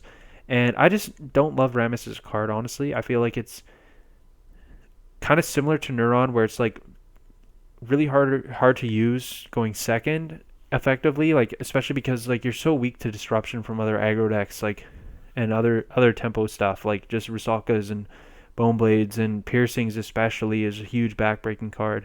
Blinder Beetles, all that kind of stuff. I feel like Rammus just really weak going second. So that's a problem. I also think, like, it's not as like maybe matchup polarizing as like Neuron in a sense. It's more just like the inherent weakness and inconsistency of these Vortex evolutions. So I think overall it's just like not a card that I've been super impressed with. It can definitely have some powerful stuff going for it, but I just find that it is usually a little underwhelming, a little too easy to combat usually. So I don't know. I haven't loved the card so far. And I guess the ultimate thing is I just really don't think it's worth the deck building costs, because I really look at all the darkness cards and none of them are really that impressive. Like you're talking about basically just vanillas, like Vicious Coffer's a vanilla that just trying to set up for Rammus. Gigazanda's a literal vanilla. Freakish Test Subject, it's a fine card, right? 1K Slayer, it's good in certain matchups. Like it's helpful against Monolite, where really good at holding off those big evolutions and stuff like that at times. But at the same time, it just gets tapped and traded with by whatever other small bait. So it's not the biggest deal. So I don't know. I'm not the biggest fan of Test Subject. I think it's multi-civ can kind of hurt on a card like this. It's okay though. It's fine, right? It's fine. It trades with something, but maybe trading with something is not that ideal with an aggro deck. So I don't know. I'm not super sold on that. And then these cards I've talked about how like Time Loss, I don't think it's at its best in this kind of deck. So I really feel like the Darkness cards just are kind of just generically medium and all there to support the Rammus, and I just don't think the Rammus is that good. It hasn't been that impressive for me. And then like Joko is just, again, it could be any Shield Blast for whatever color you're playing, right? And I think light Shield Blasts are particularly impressive, and I think those, like I think splashing light if you're going the Cyberlord route, that's been something I've liked. Now I didn't love my list, honestly. I think I played a Cyberlord list in like the first tournament that I held. I played like Waterlight Cyberlord, so it was like basically splashing light for like Keeper of Laws and a bunch of Shield Blasts, like Piercings, Storm Sparks, Arbiters, and then I think maybe I played a couple Cetus. I think my list was really clunky. To be fair, I didn't love my list of that deck. I think it was probably the worst deck I played in a tournament, honestly, in one of these tournaments at least. So I'm not, and I think part of that is like didn't love, again, I just don't love like Neuron itself a ton. I think the Cyberlord stuff is kind of medium. But again, I do think that like it was kind of well positioned for that tournament, I want to say, and I kind of liked how, like I still think, again, I think there's merit to those cards, and I think there's fine like Cetus, Neuron, that kind of package I think is pretty good in certain positions. But I think that has more merit than like this kind of deck where like Rammus is just like a kind of clunky card, and like the light stuff, just having that high Shield Blast count of super impactful Shield Blast, it gives you like more, I don't know, it just makes the deck a little bit better, I think, than just like playing all these generic darkness creatures. Now the big difference is, again, I think my list was really clunky, had a kind of bad curve, but I guess that's kind of Kaijudo. Like it's not like you need to just fill your deck out with generic like 2-drops, right? Which has been kind of Claude's approach, was just like the super low curve, generic like 2-drops. It's nice to have that consistency, but I don't know. I think Kaijudo is just a fair bit different than Duel Masters, where like this deck is a little more analogous to like Claude's build of Water Dark aggro in Duel Masters, which is a deck he uses quite a lot there. And I think he plays like an insane amount of 2-drops in his deck in that game, but it's a very different kind of scheme where like your control decks or your aggro decks in Kaijudo aren't really winning by just like playing a bunch of generic cheap stuff, like Gigazandas and like Time Lost Phantoms and like Like just playing a bunch of low impact two drop. Like obviously Cyber Scamp's a really strong card, obviously, but like just playing a bunch of like generic like vanilla y cheap stuff, it doesn't get you much mileage in Kaijudo. Like obviously you can back it up with Rusalkas and then Cephalia's Finbars if you go that direction. Like it will get you mileage, but like just filling your deck having like way too many low impact cards, it's not the best, right? You need a little bit more robust stuff in Kaijudo for combating different stuff and competing at a higher power level. Whereas in like Duel Masters, it feels like it's a lot about just like outpacing Sky Sword, honestly, like just playing all those two drops. Like you just need to outpace like just them swapping shields and just going wide with a bunch of cheap creatures is good enough, even if they're all vanillas. And I don't know, it's just not quite the case in Kaijudo. I feel like um, you need a little more impact, a little high impact stuff, bigger shield blasts and stuff like that. You just need the bigger swings. It feels like, but I don't know. At the same time, there's a balance to that, and I think like my approach with the Waterlight Cyberlords was like a bit too clunky, but at the same time, like Cetus does make up for some of that clunkiness, like the higher impact stuff with like Dendrites, and I played Finbar as well, so I think my deck was a little too high curve. But I think Claude's is a little too maybe low curve. I don't really know exactly, but again, I think it's just the darkness cards I'm not a super big fan of. Um, Overall, like that's my main criticism. As I like all the water stuff. I think the generic stuff's really good, and you can basically throw that in any aggressive water deck, and that's where a lot of the mileage comes from. Like when this deck's beating control, it's usually with Cephalia and Scamp. Um, Against aggro, a lot of it is Rusalkas, but I mean Rammus can line up well in certain positions against aggro, and it will win games. So like there is that high roll potential. But I just find it in general it's kind of an inconsistent performer. And then like Neuron's very good, especially going first and against a bunch of particular aggro matchups, but not always an amazing card. So I don't know. Overall, I think just a solid deck, but I just don't think there's like really anything that's super impressive about it that is like I just don't really know what its like really good matchups are or what it's really targeting. I think it's just like generic solid aggro, but I just don't. I think it gets outclassed by a lot of other aggro decks in terms of like matchup percentages. Like every time I played with it, I felt like it was always kind of on the losing side, unless you go against like kind of just bad or like kind of weaker mid-rangey control stuff. Like you can definitely just be favored there. So I don't know. Like it again, it's just a solid deck, but I think it's just maybe not at a high enough tier level for me personally. But I don't know. Maybe I don't know. I've played a lot with it so far, to be honest. Like I played probably, I mean, upwards of 100 games for sure in various matchups. So I do have a fair level of experience playing with Rammus at this point. So, but again, I'm just maybe not the highest quality testing or anything like that. So it definitely needs a little more investigation, I guess. But that's been my impression so far. I think a fine deck list, but I haven't been super impressed with it overall. But yeah, just solid stuff. So that is the Water Dark aggro from Claude. Sorry if it sounds a little harsh, honestly. I maybe am speaking about it in too harsh terms, but just giving my kind of honest opinions on some of these things.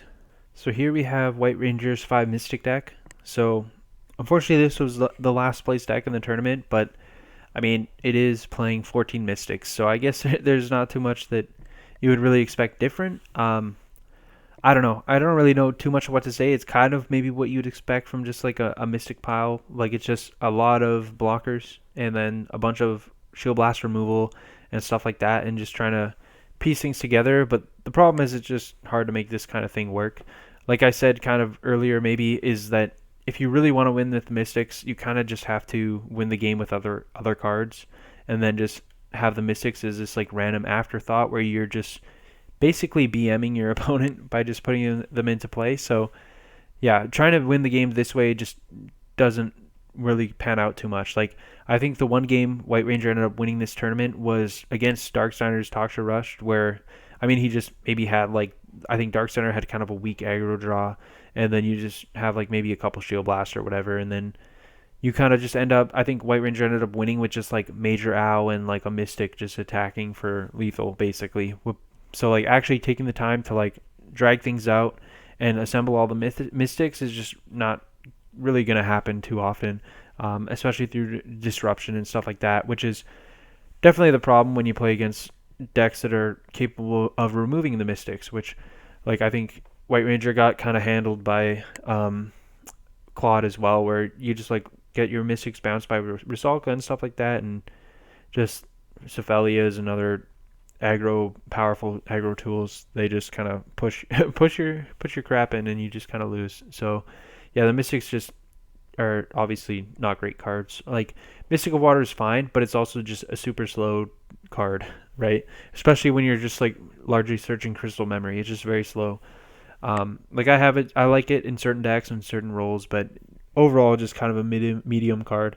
Mystic of Darkness has like a really good effect, I think, but it's very unwieldy to use because it basically needs to stay in play through your opponent's main phase to have an impact, right? Like you need to play it. It doesn't really do anything, especially if you're playing it in the mid game, right? And then it has a chance to do something on your opponent's turn if you have a Shield Blast, right? But then, so that can be a kind of a blowout, right? But the problem is they need to not have like any like bounce effect or interacting or removal that removes it before they attack your shield. So it needs to survive through that first like your opponent's main phase to really do anything. So it's just kind of unwieldy, clunky to use, but it is a very powerful effect. If you have that little bit of reprieve or something, like you can punish some clunkiness from your opponent, which is kind of cool. But yeah, I don't know. Like it looked kind of impressive at times in some of the games against Darksigner, but that was only because he kind of had the things go well for him to get to that kind of position. But it is kind of a powerful effect. The rest of the mystics, I mean, Mystic of Fire just like kind of awful because it kind of goes against the point of the archetype, right? If you're trying to like dirtle and like get all your mystics into play, you almost want to like avoid casting fire spells at that point because it just risks like I think it's a mandatory effect, so it just like risks losing losing your position because you just like give your opponent extra draws off their shields, and then it just forces you down this weird road where you just start mystic beatdowning because it's makes more sense than just trying to stall into your mystic plan, which so I don't know, it's just kind of a mess.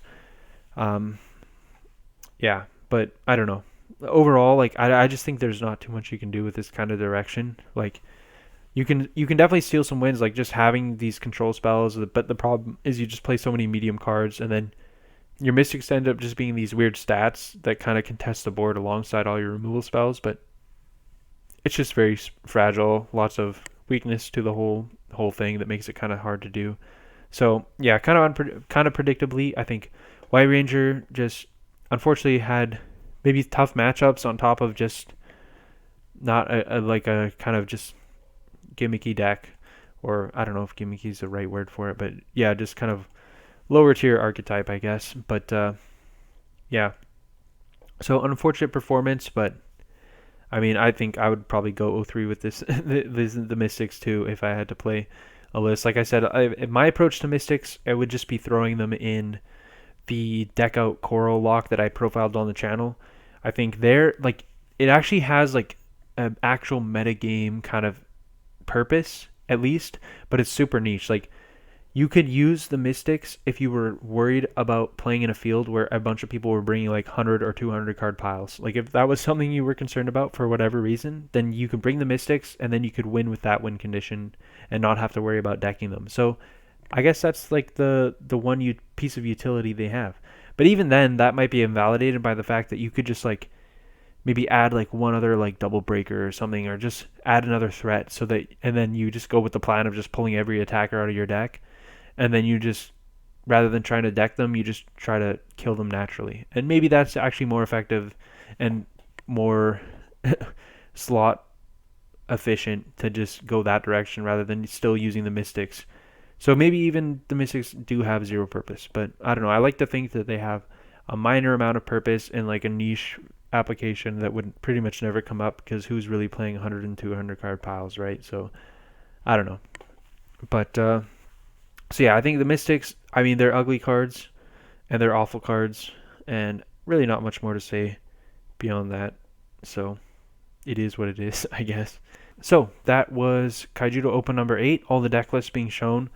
Definitely a longer video as I kind of went more in depth. We have 8 different decks to talk about, and some more intensively than others, and I always ramble, so I don't know. I always forget to say at the beginning of the videos, but you should really be watching all these on 2 times speed so you can get through them, I guess. Like that's what I usually do if I watch these kind of long forms of discussions, is just 2x is just a blessing. So That's really what I make these videos, and when I make these kind of videos, that's really what I intend on being done. So I hope that everyone is not just suffering slowly through these, but if you even make it this far to hear this. So for everyone who is stuck around, thanks for watching, and we'll see you in future videos whenever those come. So thanks again. Bye.